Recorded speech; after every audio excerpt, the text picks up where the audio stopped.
Back in 1996, I was slumming in Rochester, New Hampshire with my punk roommate Charlie. She was having some real cash difficulties, so at one point she offered to sell me her 1980 Pontiac Grand Le Mans to me for the whopping sum of $99. It was the day before payday, and I only had 94. She accepted it, and I thought, what a deal. For that much money, it was a gigantic car. Charlie used to call it the boat. I liked it. I got to use it for a few weeks before I had to get registered, but I needed a few dollars to get it registered, plus a screwdriver to attach the plates. I had planned on seeing my parents around 7 the night before I was supposed to get my car registered. My old friend Mark got pushy, saying I should come by and see Plan 9 from outer space at his place down the road. He told me I should get the money after and stop being such a worrywart. So I stopped in to see him, and we watched Plan 9 on his VCR. Rochester was a pretty lonely place hiding out from break-ins, and his mom used to drive him crazy.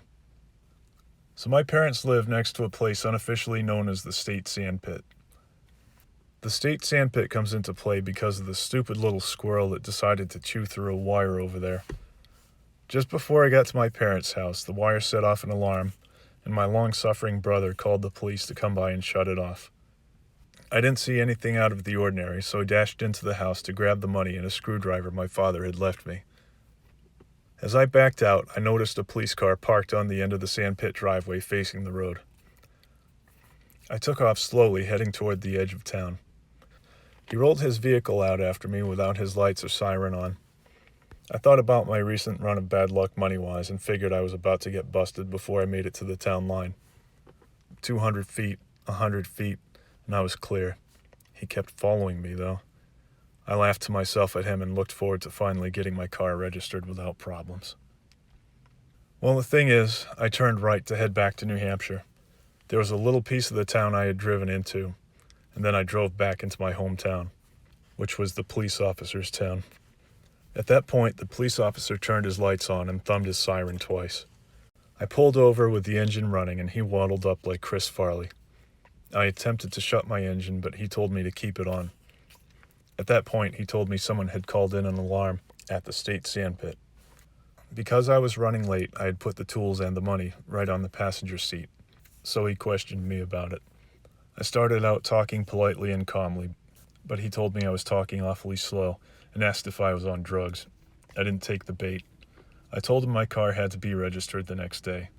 He had me sit in his cruiser in the back while my engine still ran. I was freaking out because the car had been burning a quart of oil every week. He ran my old plates and my story matched up. I saw wisps of smoke drift up from the front of the car and asked him if I could please shut it off. He refused. He actually called for backup. He outweighed me about 200 pounds, and the scariest weapon I had was some loose change. Backup came, and a female officer with great intuition told him the car was starting to smoke, and it should be shut off. Finally, that happened, but then they impounded the car, and I asked them what I would do to get 19 miles back home. They said it wasn't their problem and drove off. I walked 2 miles, fuming at 1 a.m. back to my parents. I wish I had taken all the swears out of my story. Then I learned that my brother had called in the alarm once he got up and complained about not being able to sleep. Poor you. The next few weeks had me taking a taxi to work every time at the supermarket. My drivers alternated between a cool cat named Dave and a gruff guy who looked like Ron Jeremy ate Ron Jeremy. Since my car was impounded, fees were running up in my hometown. I was barely able to save up to keep ahead of impound fees, but I was able to finagle some loans. I think between my misdemeanor misuse of plates just after midnight and fees, it came up to $650. That still left registration.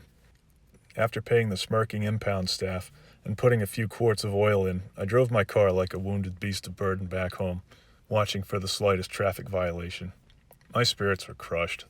I'd never been in trouble with the law, and a few dumb events combined to set me back probably 3 paychecks, all over a $99 car. Another week later, and registration was a joy. No hassles, no missing documents, cash in hand and ready to go. Just good old Norman Rockwell government. I got maybe a week and a half's good use out of the car.